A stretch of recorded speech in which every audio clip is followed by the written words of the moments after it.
Welcome dear friends. मैं Satyaprakash Mishra कोचअप academy में आपका स्वागत करता हूं। जैसा कि मैंने लास्ट वीडियो में आप लोगों के समक्ष हमने कुछ लैंग्वेज से रिलेटेड सब टॉपिक्स रिप्रेजेंट किए थे और उसमें हमने स्टार्ट किया था स्किल, जिसमें कि मैंने फर्स्ट स्किल को डिक्टेट किया था और नेक्स्ट स्किल को अगले वाले वीडियो में डिक्टेट किया जाएगा। जैसे कि आप सबके रिक्वायरमेंट्स के अनुसार, आप सबका जो डिमांड था उसके अनुसार हमने सोचा कुछ ग्रामर के टॉपिक को लाया जाए, जो कि जूनियर लेवल पे से लेकर के हायर लेवल तक के स्टूडेंट्स की रिक्वायरमेंट्स थी। कुछ हमारे कलीग्स हैं, कुछ हमारे स्टूडेंट्स हैं जिन्होंने हमसे ऑफर किया कि हमें कुछ वर्ब्स के बारे में या कुछ ग्रामर के अनदर टिप्स के बारे में बताया जाए। तो मैं ग्रामर के पहले टॉपिक को लेकर के चलता हूं, जो कि पार्ट्स ऑफ स्पीच का थर्ड भाग है। पहला आपका नाउन है, प्रोनाउन है और ये तीसरा आपका वर्ब है। मैं आपको बताना चाहूंगा कि आपके एग्जाम में सबसे ज्यादा फर्स्ट के 5 पार्ट आते हैं, जो कि कॉम्पिटिटिव जितने एग्जाम्स होते हैं उन सब में वो पूछे जाते हैं।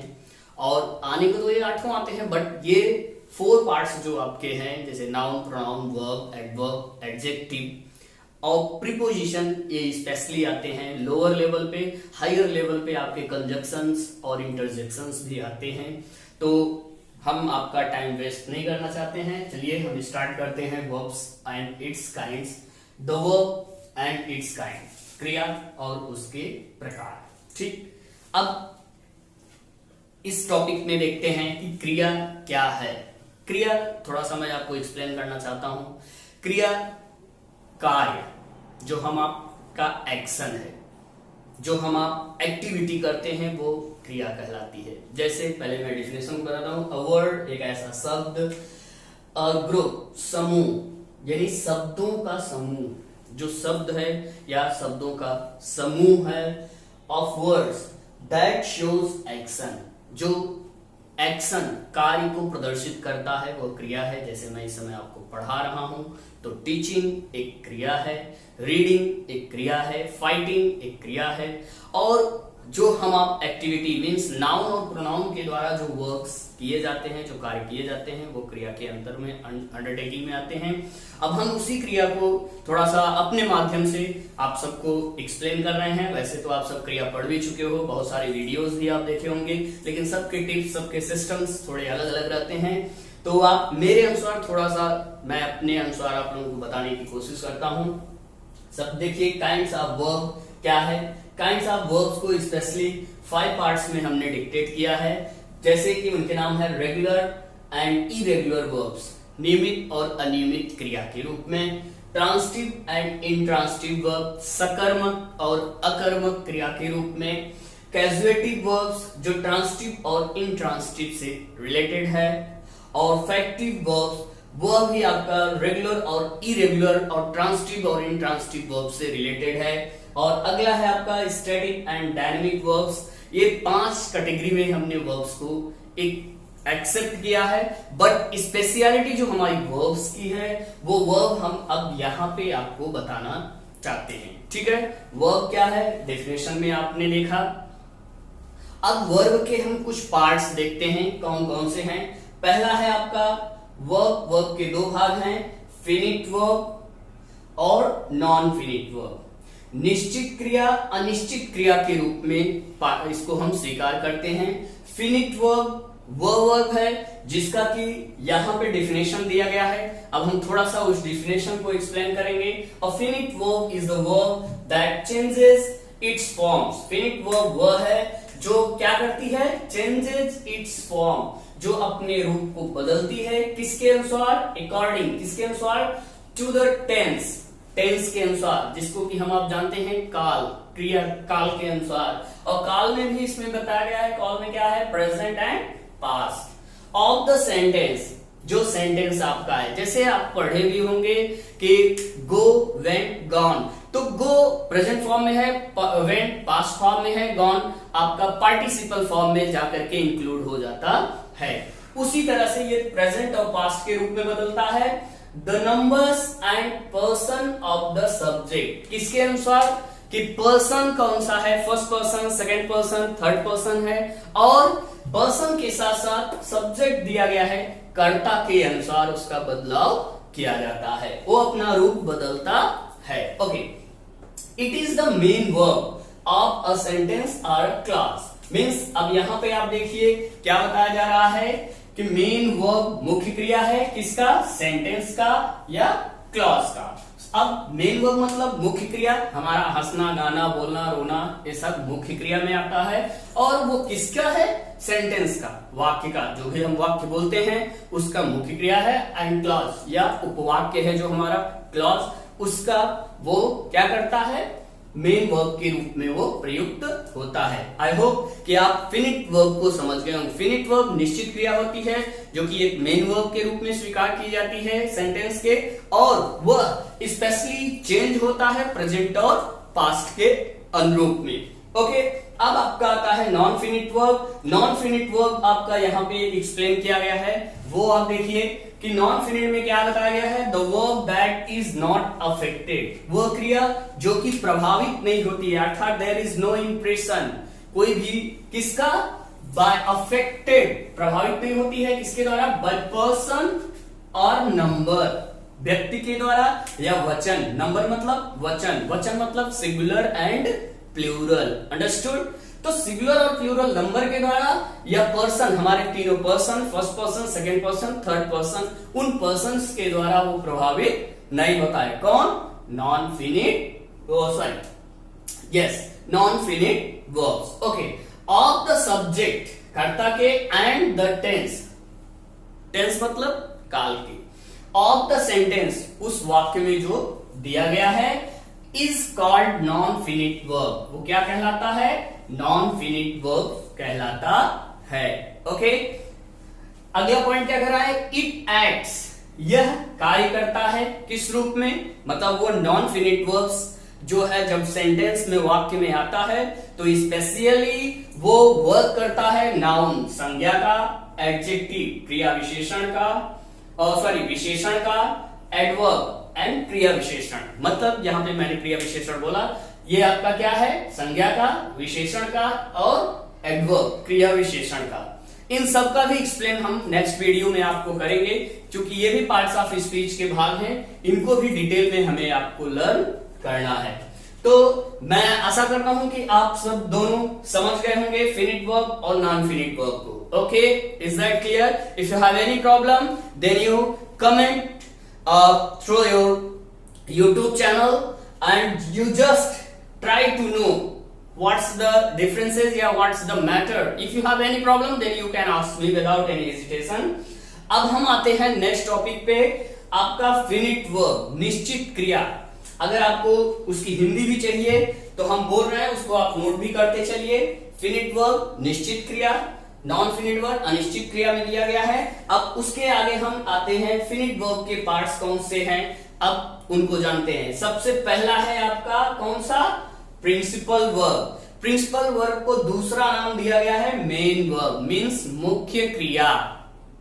उसकी हिंदी क्या है, मुख्य क्रिया। मुख्य क्रिया क्या है, हमारा हंसना, बोलना, रोना, गाना, सोना इत्यादि, ये हमारी मुख्य क्रिया है। इसके बाद आता है सेकंड नंबर पे लिंकिंग वर्ब, जिसकी हिंदी है संयोजक क्रिया।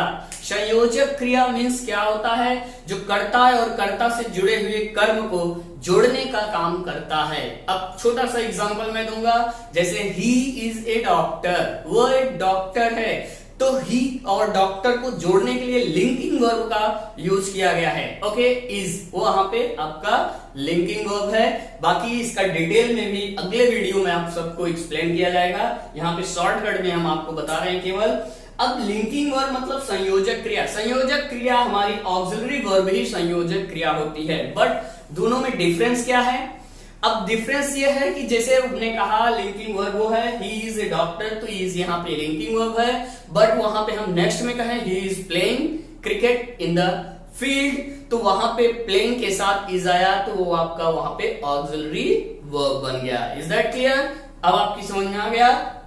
नेक्स्ट आपका थर्ड वन है कौन सा, ऑक्सिलरी वर्ब, जिसे हम कहते हैं सहायक क्रिया। ओके, अब सहायक क्रिया कौन सी है उनको हमें जानना है, ठीक। अब इसके बाद आपका आता है कि इनके डिफरेंसेस को या इनके पॉइंट्स को हम जानने की कोशिश करते हैं। ठीक, अब मैं यहाँ पे आपको थोड़ा सा बताना चाहता हूं। मुख्य क्रिया में आपने देखा होगा इसके दो भाग हैं, स्पेशली एक को बोला जाता है ट्रांसिटिव और दूसरे को बोला जाता है इंट्रांसिटिव। ओके, जिसकी हिंदी है सकर्मक क्रिया, अकर्मक क्रिया। मैं एक बार फिर से आपको बताना चाहता हूं, मेन वर्ब के दो भाग हैं, ट्रांसिटिव और इंट्रांसिटिव। इसकी हिंदी है सकर्मक क्रिया और अकर्मक क्रिया। ठीक, सकर्मक क्रिया क्या होती है और अकर्मक क्रिया क्या होती है ये आप जानिए। सकर्मक क्रिया वह होती है जिसके साथ कर्ता, क्रिया, कर्म दोनों होता है। तीनों आपका कर्ता भी होता है और कर्म भी होता है। जैसे राम रीड्स ए बुक, तो राम सब्जेक्ट है, मीन्स आपका कर्ता है, और बुक क्या पढ़ता है, बुक पढ़ता है। अब ये आपको मैं थोड़ा सा जब एक्टिव पैसिव बताऊंगा तो एक्टिव पैसिव के थ्रू आपको ट्रांसिटिव और इंट्रांसिटिव वर्ब का स्पेशल एक फीचर बताया जाएगा, जिसके आधार पे ही आप ट्रांसिटिव और एक्टिव वॉइस और पैसिव वॉइस को अंडरस्टैंड कर सकते हो। अब यहाँ पे राम रीड्स ए बुक, तो राम और बुक दो है, सब्जेक्ट भी है, ऑब्जेक्ट भी है। बट दूसरे में मैंने बोला इंट्रांसिटिव वर्ब वो होगा, जैसे मैंने कहा राम रीड्स, क्या बोला, राम रीड्स, तो राम पढ़ता है, क्या पढ़ता है पता नहीं, पर यहाँ पे सब्जेक्ट है और वर्ब है, और अनदर मींस ऑब्जेक्ट का लोप है, ऑब्जेक्ट वहां पे नहीं है। इज दैट क्लियर, समझ में आया। और एक चीज मैं बताना चाहूंगा, ट्रांसिटिव वर्ब में सब्जेक्ट वर्ब ऑब्जेक्ट होता है जिसकी पैसिव वॉइस बनाई जा सकती है। इंट्रांसिटिव वर्ब की पैसिव वॉइस नहीं बनती है, क्यों, क्योंकि उसके साथ ऑब्जेक्ट नहीं है। तो राम रीड्स ए बुक, उसकी पैसिव वॉइस बनेगा, और राम रीड्स उसकी पैसिव वॉइस नहीं बनेगी, क्यों, क्योंकि वहां पे ऑब्जेक्ट नहीं है। तो दोस्तों मैं आपको अपने वॉइस वाले चैप्टर में जब उसका वीडियो आपको अपलोड करूंगा तो उसमें हम उसका डिटेल्स आपको बताएंगे। बट ये पॉसिबल तब है जब आप हमारे चैनल को ज्यादा से ज्यादा सब्सक्राइब करेंगे, लाइक करेंगे और उसके साथ साथ कमेंट करेंगे। तो कमेंट करना मत भूलिएगा, कमेंट जरूर करिएगा, वीडियो कैसा लगा, समझ में आया कि नहीं आया, क्या कैसे एक्सेट्रा। ओके, अब हम आते हैं नेक्स्ट पॉइंट पे। आपने मेन वर्ब आपका हो गया लिंकिंग वर्ब, जो कि मैंने आपको बताया मेन आपका हेल्पिंग वर्ब ही लिंकिंग वर्ब है। नेक्स्ट आते हैं हम ऑक्सिलरी वर्ब पे, जो कि एग्जाम में टेंस के आधार पे बहुत ज्यादा हेर फेर करने के लिए दिया जाता है। जब हम टेंस का परिवर्तन करते हैं, 12 टेंस में एक दूसरे में आदान प्रदान करते हैं, तो प्राइमरी ऑक्सिलरी वर्ब से जुड़े हुए क्वेश्चंस बहुत आते हैं। उन्हीं के हेर फेर से हम टेंस में परिवर्तन करते हैं। ओके, अब यहां पे आते हैं थोड़ा सा ऊपर की तरफ। प्रिंसिपल वर्ब जो मुख्य क्रिया है उसका डिफिनेशन हम यहां पे दिए हैं, एक बार उसको डिक्टेट कर देते हैं। A principal verb is the verb, मुख्य क्रिया वह क्रिया होती है दैट प्रोवाइड्स, जो कि उपलब्ध कराती है इंफॉर्मेशन, सूचना को, and is used to express action, और वह किसी भी प्रकार के कार्य को प्रदर्शित करने के लिए प्रयुक्त किया जाता है। It functions as the main verb, और यह मुख्य क्रिया के रूप में कार्य करता है ऑफ द सेंटेंस, किसके, क्रिया में, वाक्य में अथवा उपवाक्य में। अंडरस्टूड, मतलब आपका लिंकिंग वर्ब क्या, प्रिंसिपल वर्ब क्या है, मेन वर्ब क्या है, जो कि ये बता रहा है कि प्रिंसिपल वर्ब है जो कि एक प्रकार की सूचना प्रदर्शित करता है और अपने कार्य को प्रदर्शित करता है, जिसमें क्या बताया जा रहा है, किसके माध्यम से, मुख्य क्रिया के माध्यम से, वाक्य में अथवा उपवाक्य में। इज दैट क्लियर, ये आपकी समझ में आ गया। लिंकिंग वर्ब क्या कह रहा है, अ लिंकिंग वर्ब संयोजक क्रिया वह क्रिया है दैट कनेक्ट्स, वो कनेक्ट्स द सब्जेक्ट, जो सब्जेक्ट मीन्स कर्ता को, और किसको, वाक्य को, मीन्स सब्जेक्ट को और उसमें आए हुए अन्य वाक्य के शब्दों को जोड़ने का काम करता है। ओके, अब यहां पे इसके बाद आता है, अब वो किस रूप में जोड़ रहा है, कैसे जोड़ रहा है, जैसे कि यहां पे दिया है सब्जेक्टिव कॉम्प्लीमेंट, मीन्स पूरक के रूप में, सब्जेक्टिव कॉम्प्लीमेंट के रूप में, अथवा उसको हम कहते हैं फ्रेज, वाक्यांश के रूप में, और क्या करता है, gives information about the subject, means subject के बारे में वो सूचना प्रदान करता है। Is that clear? So now all of you understood perfectly what is the main verb and what is the linking verb. And one more thing is here, यहां पे क्या बताया जा रहा है, सब्जेक्ट को कैसे फॉर्मेट, मींस लिंकिंग वर्ब का फॉर्मेट क्या होता है, कैसे उसको बनाया जाता है, उसका एक यहाँ पे फॉर्मूला डिस्क्राइब किया जा रहा है। सबसे पहले सब्जेक्ट लिखा जाता है, फिर लिंकिंग वर्ब आपका जो आता है मींस प्राइमरी ऑक्सिलरी वर्ब, उसके बाद सब्जेक्टिव कॉम्प्लीमेंट, उस सब्जेक्ट को पूरा करने वाले शब्द वो कौन से हैं वो लिखा जाता है। जैसे मैंने आपको कहा ही इज ए डॉक्टर, तो ही सब्जेक्ट हो गया, इज आपका लिंकिंग वर्ब हो गया। सब्जेक्टिव कॉम्प्लीमेंट में आपका डॉक्टर आ गया, टीचर आ गया, या जो भी चीज आप यूज किए हैं वो, अब उसमें चाहे नाउन आएगा, जैसे डॉक्टर बोला तो डॉक्टर नाउन है, एडजेक्टिव भी आ सकता है और पार्टिसिपल भी आ सकता है।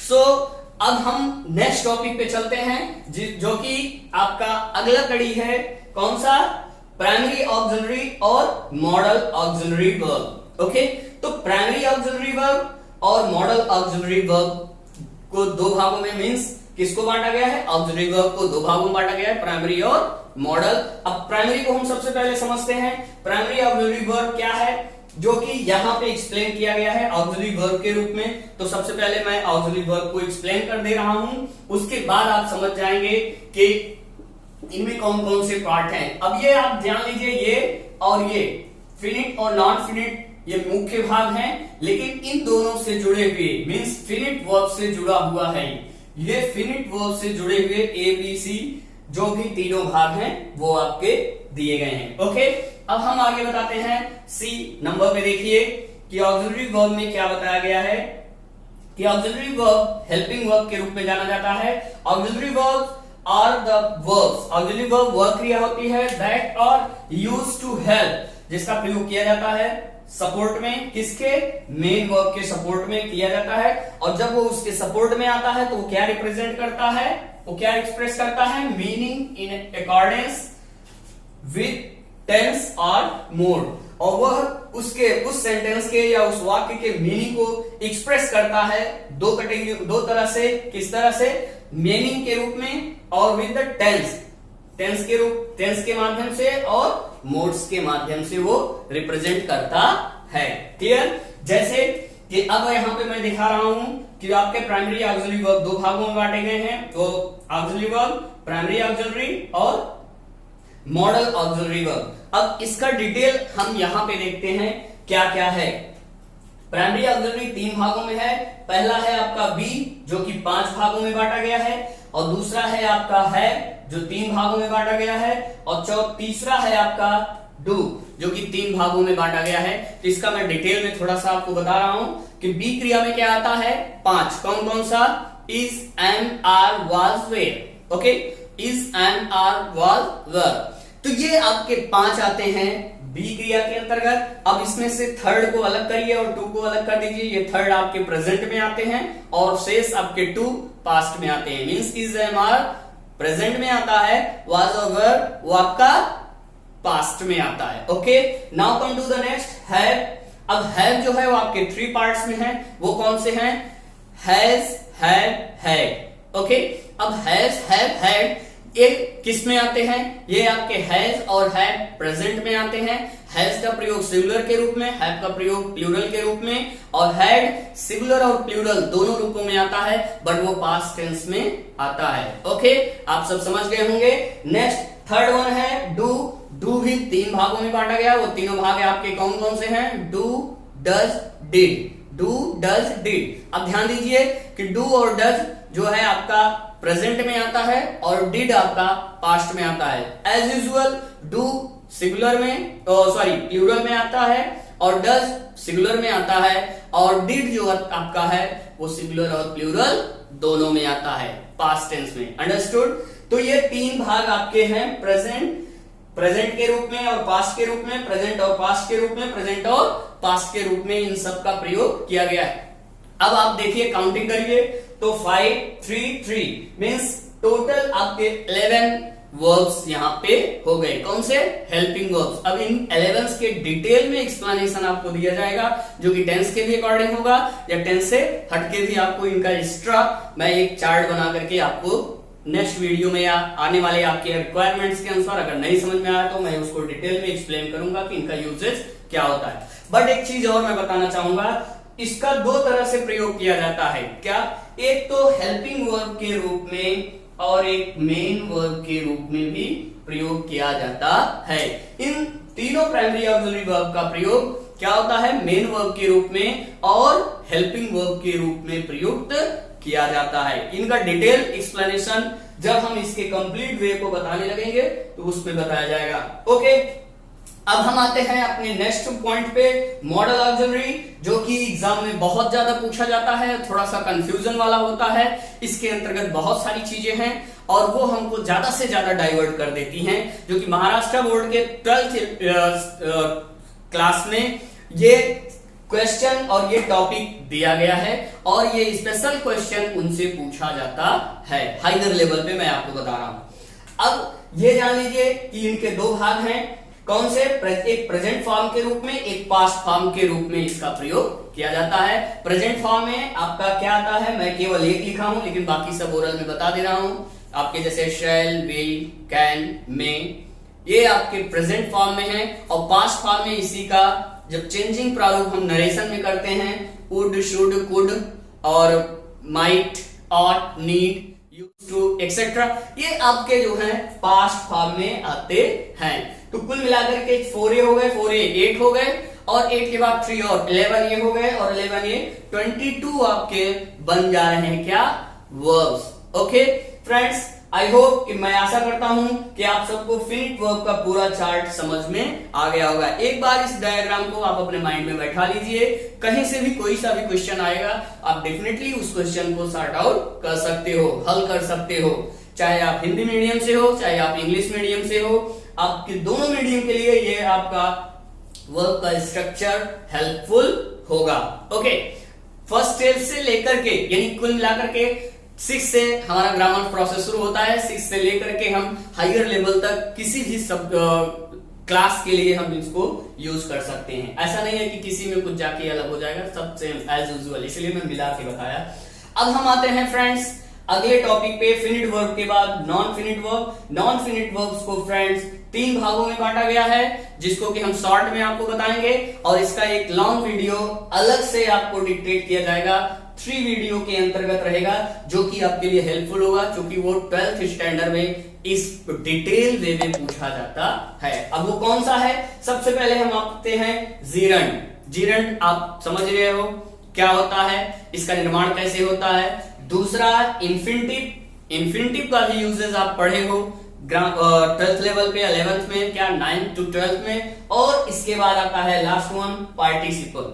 पार्टिसिपल भी आप पढ़े हो, जो कि डिटेल में हमसे आपसे पूछा जाता है। खास करके मैं आपको बता दूं कि यूपी बोर्ड के अंतर्गत इसमें से जरूर आपके 5 मार्क्स से लेकर के 6 मार्क्स तक क्वेश्चन, 5 to 6 मार्क्स का डेफिनेटली क्वेश्चन आता है। उसमें ऐसा नहीं होता है कि छोड़ दिया जाता है, उसमें जीरेंड भी पूछेगा, इन्फिनिटिव भी पूछेगा और पार्टिसिपल भी पूछेगा। बट महाराष्ट्र बोर्ड के अंतर्गत अगर पूछा जाता है तो केवल आपका इन तीनों टॉपिक में से कोई एक पुटअप कर लिया जाता है। बट ये जान लो कि हमको तीनों पढ़ना है बस। तो हम इसका डिटेल वीडियो नेक्स्ट में आपको अपलोड करके बताएंगे, लेकिन थोड़ा सा इसका एक व्यू हम दे रहे हैं। जीरेंड का निर्माण क्या होता है, कैसे होता है। मेन वर्ब हंसना, बोलना, रोना, जैसे स्पीक प्लस आईएनजी, स्पीकिंग, वो आपका जीरेंड का वर्क करता है। अब ध्यान दीजिए, जीरेंड 2 रूपों में आता है। एक बार आता है जो लास्ट में यूज आता है, जैसे ही इज स्विमिंग, तो यहाँ पे स्विमिंग आपका जीरेंड मेन वर्ब में लग करके बना हुआ है। But swimming is the good exercise, तो स्विमिंग यहाँ पे पहले मैं बोल दिया, तो स्विमिंग जो पहले आया वो आपका मेन वर्ब नहीं बल्कि सब्जेक्ट के रूप में प्रयोग कर लिया गया है। So already you understood perfectly कि ये जीरेंड का प्रयोग कभी कभी हेल्पिंग वर्ब के मतलब वर्ब के रूप में किया जाता है, कभी कभी ये सब्जेक्ट के भी रूप में आ जाता है। ओके, इसका निर्माण कैसे होता है, मेन वर्ब में आईएनजी ऐड कर देने से होता है। नेक्स्ट आइए फ्रेंड्स, आपका इंफिनिटिव। इंफिनिटिव में आप ध्यान दीजिए, two plus base form of the verb. Base form of the verb, जैसे क्रिया का पहला फॉर्म जो मैंने आपको प्रेजेंट का बताया वही है। अब बेस फॉर्म में क्या है, जैसे to go, to run, to sleep, to smoke etcetera, to के साथ प्रयोग किया जाता है, अर्थात हमारे मेन वर्ब के पहले टू लगा दिया जाता है, वो आपका क्या बन जाता है, इंफिनिटिव। बट एक चीज याद रखना, खास करके स्टैंडर्ड 12th वाले, कब आपके लिए रिमूव टू एंड टू का प्रयोग आता है, जो कि आप जानते हो टू एंड टू। तो इसमें ये इंफिनिटिव नहीं है, ये इंफिनिटिव है, ये वाले इंफिनिटिव का प्रयोग यहाँ पे करना है। इसका प्रयोग टू लगा करके ऐसा कदाप मत कर देना, नहीं तो वो आपका गलत हो जाएगा, वो आपका इंफिनिटिव नहीं है। नहीं पता चले कि हो सकता है कभी कभार आपसे मिस्टेक हो जाए, आप ऐसे लगा दो। ओके, अब आपका आता है नेक्स्ट पार्टिसिपल। पार्टिसिपल क्या होता है फ्रेंड्स, तीन भागों में वो बांटा गया है। अब मैं थोड़ा सा आपको बताना चाहता हूं कि वो तीनों भाग कौन कौन से हैं, केवल इंडिकेशन करता हूं। Number 1 present, number 2 past and number 3 आपका परफेक्ट। ठीक है, इनका एक अलग वीडियो मैं आपको बना करके दूंगा, जो कि आप परफेक्टली पार्टिसिपल को अंडरस्टैंड कर जाएंगे। प्रेजेंट पार्टिसिपल जो कि वर्ब के फर्स्ट फॉर्म में आईएनजी लगा के बनता है, पास्ट पार्टिसिपल जो कि वर्ब के सेकंड फॉर्म से बनता है, और परफेक्ट पार्टिसिपल वर्ब में हैविंग या हैविंग बीन प्लस वर्ब के फर्स्ट फॉर्म में आईएनजी लगा करके बनाया जाता है। अंडरस्टूड। मैं अब अपने पॉइंट्स को यहीं पे विराम देता हूं। आई होप, मैं आशा करता हूं कि आप सब वर्ब के इस स्ट्रक्चर को परफेक्टली अंडरस्टूड कर गए होंगे। आपकी जो भी इसके आगे की रिक्वायरमेंट हो या जो टॉपिक आपकी समझ में ना आया हो, तो आप कमेंट बॉक्स में जरूर लिखिएगा और उस टॉपिक का आप डिमांड करिएगा। मैं उस टॉपिक को कंप्लीट करने की कोशिश करूंगा, और एक बार नहीं, इसको 2 बार 3 बार रिवाइज कर लीजिएगा, जैसे कि मैंने स्किल में बताया था। स्किल का प्रयोग आपको यहाँ करना है, रीडिंग, राइटिंग, लिसनिंग एक्सेट्रा। जो 4 स्किल्स हमने आपको बताए हैं, 4 स्किल्स को आप लिखोगे, समझोगे, और उनके माध्यम से उनका यूज आपको करना है। समझना मतलब यूज करना है। जैसे मैं पढ़ा रहा हूं तो उसको सुनो, सुनने के बाद आप जस्टिफाई करो, समझ में आया नहीं आया एक्सेट्रा। ओके, धन्यवाद।